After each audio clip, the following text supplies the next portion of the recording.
Part number 5 प्रमेय है 11.3 प्रमेय। ध्यान से देखो, यदि एक रेखा किसी त्रिभुज के एक आंतरिक कोण का समद्विभाजन करे, आंतरिक कोण का समद्विभाजन करे, तो वह रेखा समद्विभाजक रेखा उस कोण के सम्मुख भुजा को त्रिभुज की शेष भुजाओं की लंबाइयों के अनुपात में बांटती है। इसको पहले समझने के लिए अच्छे से इसका डायग्राम बनाएंगे। डायग्राम बनाएंगे तो सबसे पहले मैंने एक त्रिभुज बनाया। त्रिभुज लिया हमने यहां पे ए बी सी,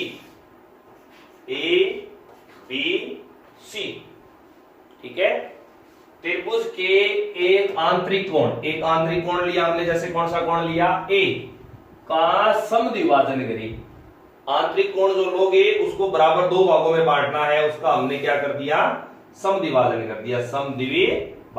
समद्विभाजन करने वाली रेखा होगी कौन सी, एडी। तो ये मतलब हुआ कोण 1 बराबर कोण 2 हो गया। कोण 1 बराबर 2। समद्विभाजक रेखा उस कोण की सम्मुख भुजा, ए कोण की सम्मुख भुजा कौन सी होगी, बीसी।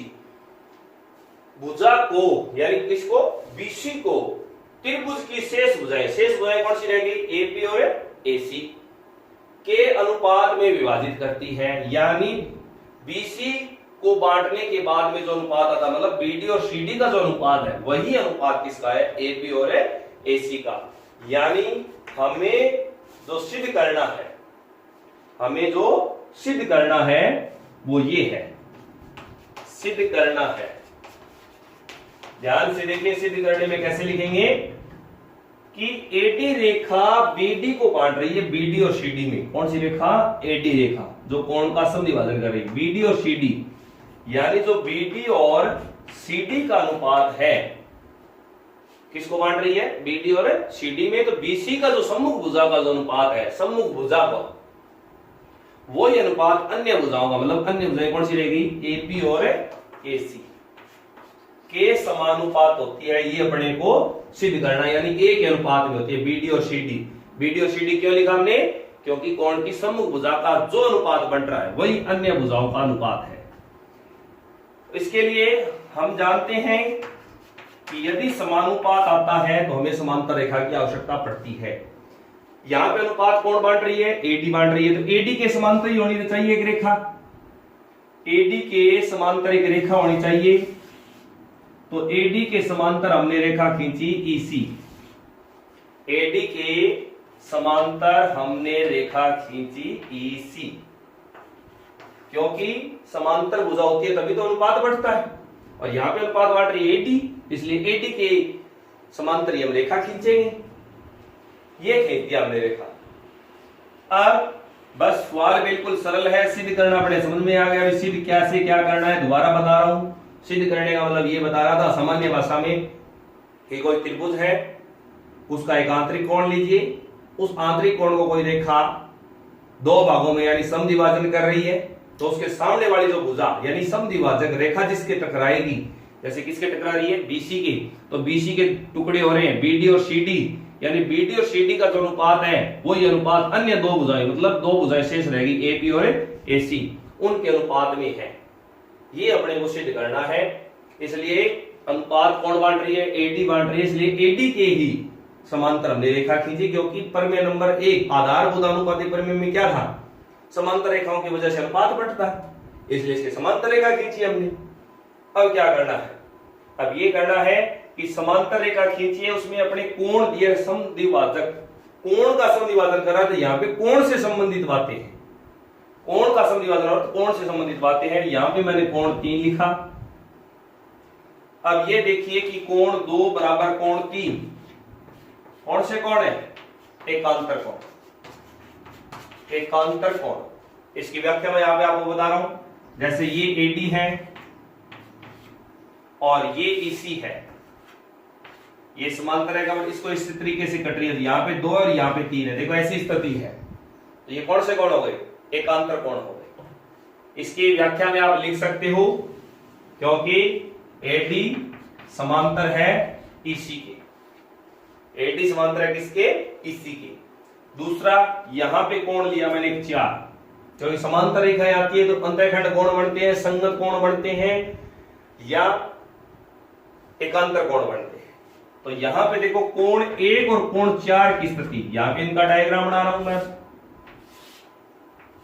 ये यहां पे E हो गई, यहां पे C हो गई, यहां पे A हो गया, यहां पे D हो गया। ये आगे जाके रेखा किस पे मिलेगी, जैसे B पे मिल रही है, ये B तक जाएगी। तो यहाँ पे कोण 1 और यहाँ पे कोण 4 है। एक कोण अंदर एक कोण बाहर है समांतर रेखाओं में। ये ऐसी स्थिति किसकी होती है, संगत कोणों की। देखो ऐसी स्थिति है यहाँ पे, क्योंकि थोड़ा डायग्राम समझ में नहीं आता डायग्राम में, लेकिन अलग पार्ट का निकाल के देखा तो हमारे समझ में आ रहा है कि 1 और 4 संगत कोण है। तो हमने 1 और 4 को लिखेंगे संगत कोण। संगत कोण क्या होते हैं, बराबर होते हैं, इसलिए संगत कोण वही AD समांतर किसके हैं, इसी के हैं। कोण 1 बराबर कोण 2 हमें क्या किया गया है, दिया गया है, क्योंकि समद्विभाजन कर रही है AD रेखा। AD रेखा एक कोण को बराबर 2 भागों में बांट रही है, प्रश्न में बताया गया है। इन तीनों चीजों को ध्यान से देखो, 2 के बराबर 3 है, 2 के बराबर 3 है और 2 के बराबर 1 है, यानी 2 के बराबर 3, 2 के बराबर 1। तो इसका मतलब हो गया 1 बराबर 2 बराबर 3 और 1 के बराबर 4 हो गया। तो इसका मतलब हो गया 1 के बराबर 4 है, 4 किसके बराबर हो गया, 2 के बराबर, 2 किसके बराबर हो गया, 3 के बराबर। इसका मतलब हो गया कि कोण 3 बराबर कोण 4, क्योंकि 1 और 2 बराबर है, तो 3 और 4 भी आपस में क्या हो गए, बराबर हो गए। तीनों को देखने पर 3 और 4 यदि बराबर हो जाते हैं, 3 और 4 बराबर हो जाते हैं, तो अनुपात देखो। अब ये 3 और 4 बराबर क्यों किए मैंने, ये भी सोचने वाली बात है कि 3 और 4 बराबर क्यों किए। तो ध्यान से देखो, मैंने आपको बताया कि समांतर रेखा खींचने पर अनुपात बढ़ता है, BD अनुपात CD, AB अनुपात AC। यदि ये समांतर रेखाएं खींच दी हमने, यदि ये समांतर रेखाएं खींच दी हमने, तो यहां से अनुपात बढ़ता, ये बढ़ रहा है AE, AC, सॉरी AB, क्योंकि ये समांतर रेखा त्रिभुज कौन सी में, BEC में देखो ये समांतर रेखा ऐसे, तो क्या बटेगा, AE बटे में या भाग में AB, और AE के सीध में क्या आ रहा है, यहाँ पे ये समांतर रेखा कट रही है, तो CD BD, तो ये आ रहा है जैसे CD अपॉन BD। जबकि हमें AE तो सिद्ध करने में चाहिए ही नहीं, क्या चाहिए अपने को, AB चाहिए। मेरे कहने का मतलब है कि AD समांतर EC यदि हम खींचते हैं ना, तो अनुपात ये आता है, यानी AE आता उसमें, AC नहीं आता, और लाना AC अपने को। तो इसलिए हमने कोण 3 और 4 को बराबर किया, ताकि AC बराबर क्या हो जाए, AE हो जाए, क्योंकि समान कोणों की समूह भुजाएं बराबर होती है। इसलिए 3 और 4 कोण को बराबर करने की आवश्यकता पड़ी। तो AE बराबर क्या हो गया, AC हो गया। AE बराबर क्या हो गया, AC। अब इसको आगे हल करते हैं, तो देखो वही बात दोबारा आएगी जो मैंने आपको अभी बताया था कि त्रिभुज BEC में, यानी पूरे बड़े वाला त्रिभुज BEC में AD समांतर क्या है, EC है, ये हमने रचना की थी। तो अनुपात क्या बटेगा, अभी बताया था आपको, AE अपॉन AB समानुपात AE, ये बीच वाली रेखा में मिटो रहा हूं एक बार ताकि समझ में आ जाए, अच्छे से समझ में आ जाए। ये देखो, अब ये समांतर रेखा है, तो ये क्या हो गया, AE अपॉन AB। तो AE के सीध में कौन आ रहा है, CD आ रहा है, CD अपॉन BD, ये अनुपात है। लेकिन सिद्ध करने में अपने पास AB लाना है, ये AC लाना है, AE नहीं लाना है, तो AE की जगह क्या आ जाएगा, AC आ जाएगा अपॉन AB, और समानुपात CD अपॉन BD, क्योंकि AE बराबर AC। ये मैंने आपको बता दिया कि AE बराबर AC बराबर करने की आवश्यकता क्यों पड़ी, क्योंकि जब AD समांतर EC है तो AE upon AB, CD upon BD अनुपात बढ़ता है, जबकि सिद्ध करने में AE नहीं चाहिए, उसकी जगह चाहिए अपने को AC चाहिए, इसलिए इन कोणों को बराबर करना है। 11.4 प्रमेय है, जो 11.3 का विलोम है। इस प्रमेय को करने के लिए उसी का विपरीत चलना है, लेकिन उसी समझना तो इसी में भी पड़ेगा अपने को। यदि एक रेखा किसी त्रिभुज के शीर्ष से इस प्रकार खींची जाए, त्रिभुज के शीर्ष से इस प्रकार खींची जाए, यानी सबसे पहले हमने एक त्रिभुज बनाया उसी तरीके से जैसे पीछे वाले सवाल में बनाया था, ए बी सी त्रिभुज बना लिया। शीर्ष से, एक शीर्ष से, शीर्ष ये होते हैं ए बी सी, तीन शीर्ष होते हैं त्रिभुज में। एक शीर्ष से इस प्रकार रेखा खींची जाए कि वह उसकी सम्मुख भुजा, यानी ए के सामने कौन है, बीसी, इस प्रकार खींची जाए कि बीसी पे क्या प्रभाव डालती है, को शेष दोनों भुजाओं के अनुपात में विभाजित करे। कि जो सम्मुख भुजा पे यदि हम खींच रहे हैं, जैसे एडी खींच रहे हैं, तो ये सम्मुख भुजा एडी है, ये बीसी को बीडी और सीडी के अनुपात में बांट रही है, यानी बीडी अनुपात सीडी करे तो वह शीर्ष पर बने कोण का समद्विभाजन करती है। बीडी और सीडी का जो अनुपात है वो शेष भुजाओं के समानुपात है, ए बी और एसी के। कोई शीर्ष है, उससे रेखा खींची बीसी पर, बीसी को वो दो भागों में बांट रही है, उसका अनुपात हो गया बीडी अनुपात सीडी। वही अनुपात किसका होना चाहिए है इसमें, ए बी और एसी का। तो हमें ये सिद्ध करना है कि वो कोण का समद्विभाजन करती है, जिस शीर्ष से खींच रहे हैं उसी कोण को बराबर दो भागों में बांटती है, यानी एक और दो को बराबर बांट रही है। ये हमें सिद्ध करना है। तो आओ देखिए हल करते हैं। सबसे पहले मैंने यहाँ पे लिखा सिद्ध करना है, कोण का समद्विभाजन सिद्ध करना है, कोण को बराबर दो भागों में बांटती है। तो कोण एक बराबर कोण दो हमें ये सिद्ध करना है।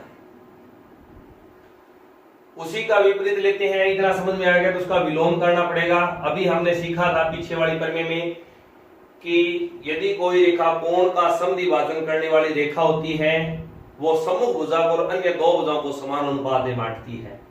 तो ये उसका उल्टा होगा कि यदि कोण समान अनुपात में बांट रही है तो वो कोण को भी समद्विभाजित करती है। समान अनुपात में बांट रही है तो कोण का समद्विभाजन करती है। ये हमें कुछ सिद्ध करना है।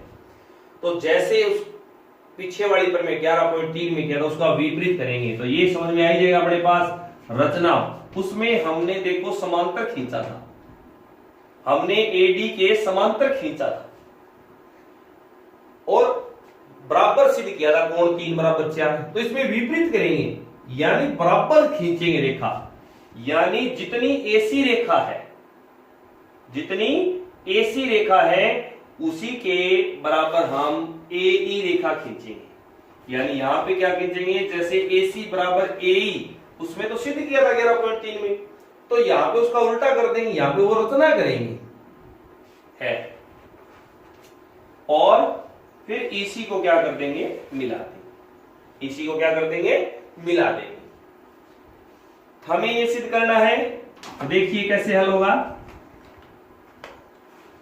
मैंने दो भुजाएं बराबर ली हैं, तो उसमें देखो हमने पीछे वाले सवाल में क्या किया था, पीछे वाले सवाल में क्या किया था कि ये कोण बराबर किए थे, तब हमने भुजा बराबर बताई थी। तो ये भी उल्टा हो गया अपने आप ही कि यहाँ पे भुजा बराबर की रचना की है तो उसके सामने वाले कोण क्या होंगे, बराबर होंगे। यानी आपने सामने भुजाएं बराबर तो कोण बराबर, कोण बराबर तो भुजा बराबर। पीछे वाले में कोण बराबर करके भुजा बराबर की थी, अब की बार उसका उल्टा करना है, भुजा बराबर की है तो कोण बराबर हो जाएंगे। यानी अपने विवरण में लिखेंगे सबसे पहले कोण 3 बराबर कोण 4। क्यों है, क्योंकि AC बराबर AE के सम्मुख कोण। ये रचना में ज्यादा लिखने की आवश्यकता नहीं है, बस थोड़ा सा लिखने की आवश्यकता है। इनके ये हो गए सम्मुख कोण। सम्मुख कोण होने के बाद में हमें एक अनुपात भी दिया है कि ये भुजा है समान अनुपात में बांटती है। देखो ये रेखा इस प्रकार खींची जाए कि वह रेखा सम्मुख भुजा को अन्य दो भुजाओं के अनुपात में बांटे। सम्मुख भुजा कौन सी है कि BD अनुपात CD, यानी BD अनुपात CD समानुपात अन्य भुजाएं कौन सी रहेगी त्रिभुज की, AB और AC। ये हमें क्या किया गया है, दिया गया है। और ये हमने ऊपर वाला किससे किया, रचना से किया। अब देखो इसमें AC के बराबर क्या है, AE है, तो यहाँ पे AC के बराबर A लिख सकते हैं। तो BD अपॉन CD समानुपात AB अनुपात A, ये हो जाएगी समीकरण नंबर 2 और ये हो जाएगी समीकरण नंबर 1।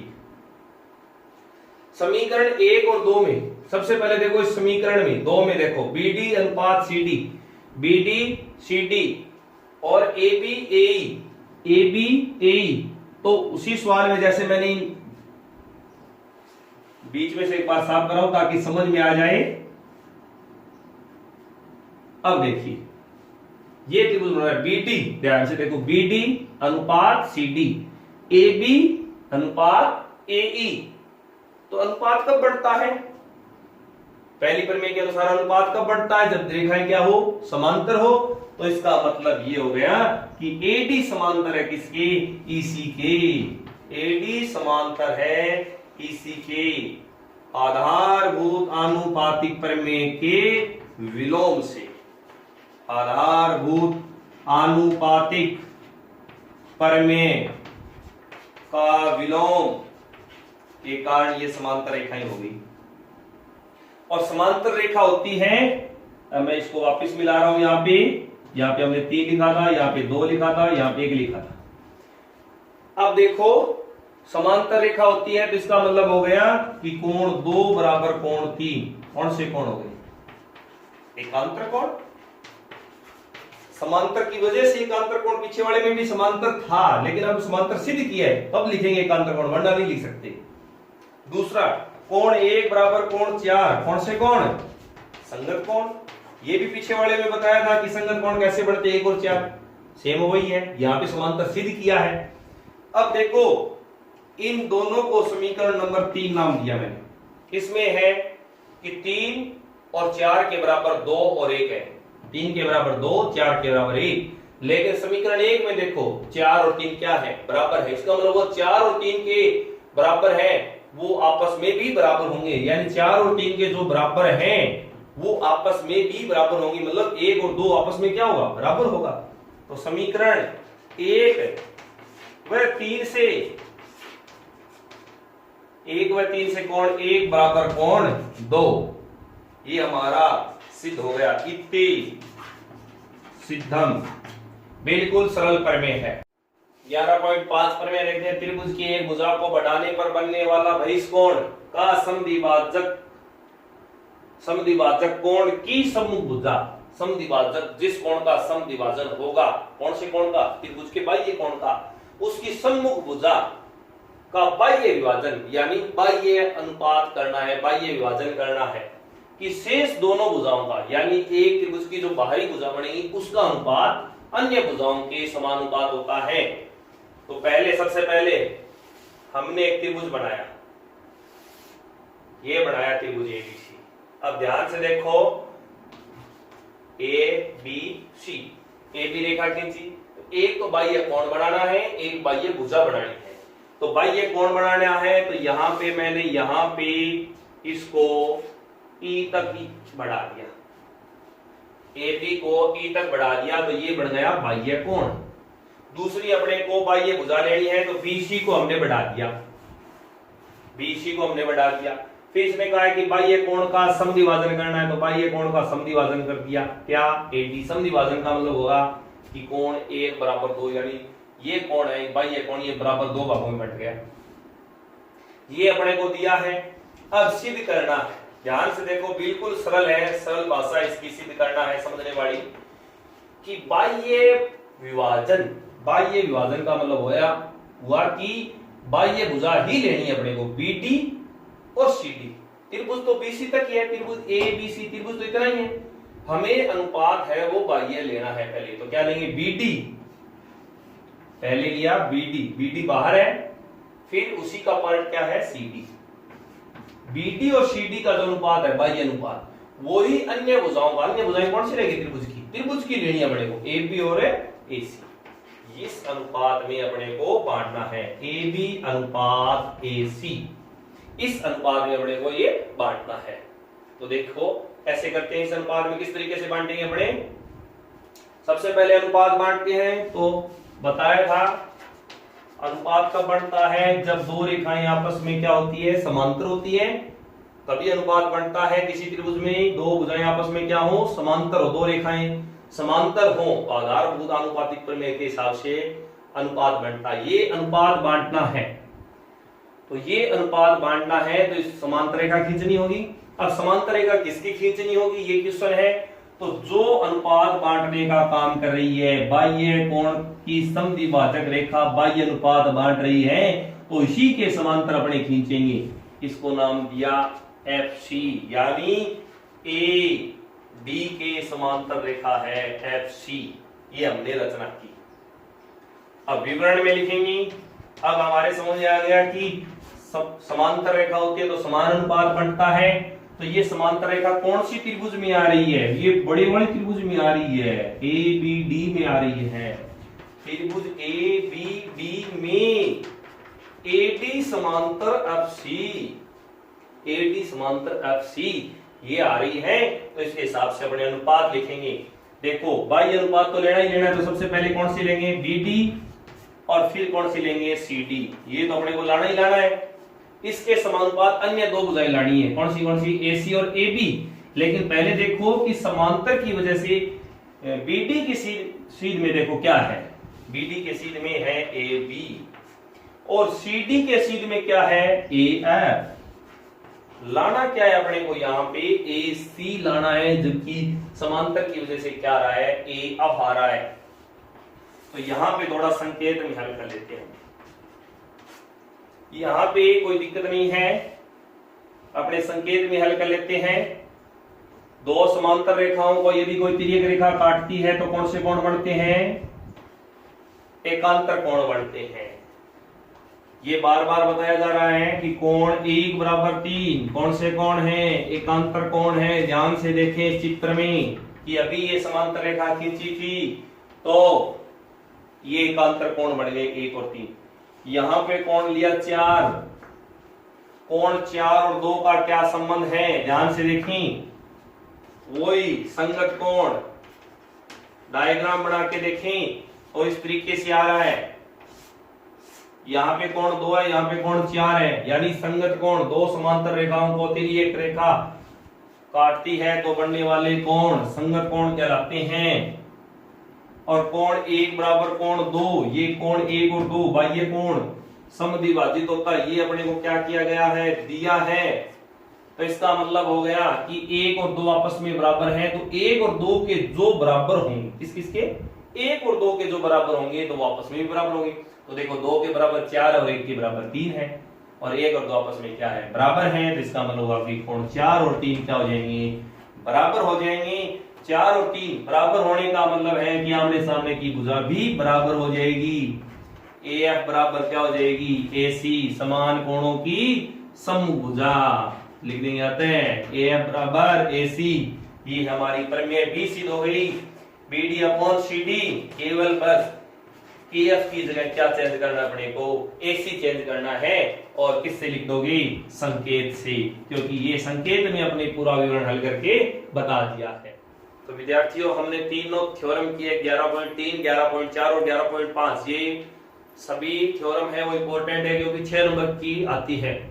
तो आपको क्या करना है? वीडियो देखते हुए 11.3, 4 और 5 प्रमेय बुक है तो उसमें से नोट करके पहले क्वेश्चन को वीडियो को देखते हुए समझते हुए उसको हल करना है, और बाद में आपको एक पूरी जैसी 11वीं प्रश्नावली कंप्लीट हो जाएगी, अपनी 11 चैप्टर कंप्लीट हो जाएगा तो उसका पूरे का टेस्ट दिया जाएगा। उस पूरे टेस्ट की कॉपियां हैं वो मैं अपने आप व्हाट्सएप पे मंगवा दूंगा। तो ध्यान रहे, प्रत्येक बच्चे को ये ध्यान से देखना है, और फिर वो पेपर है जो आपको ऑनलाइन दिया जाएगा वो करना होगा, और उसके आंसर मेरे तक भेजने होंगे। हमारे चैनल में अभी तक सभी 10वीं कक्षा के विद्यार्थियों तक नहीं पहुंचे हैं, कृपया वहां तक पहुंचाने का कष्ट करें। 9th के बच्चों को भी ये वीडियो दिखाएं ताकि वे भी 10th में हो चुके हैं, उनके भी ये काम की चीज है। और हमारे चैनल को ज्यादा से ज्यादा सब्सक्राइब, लाइक और कमेंट करें। कमेंट जैसे आप यूट्यूब में करोगे तो मेरे को पता चल जाएगा कि आपको किस तरीके स्तर तक समझ में आ रहा है, कहां पे दिक्कत आ रही है। तो प्लीज शेयर, लाइक और कमेंट करें।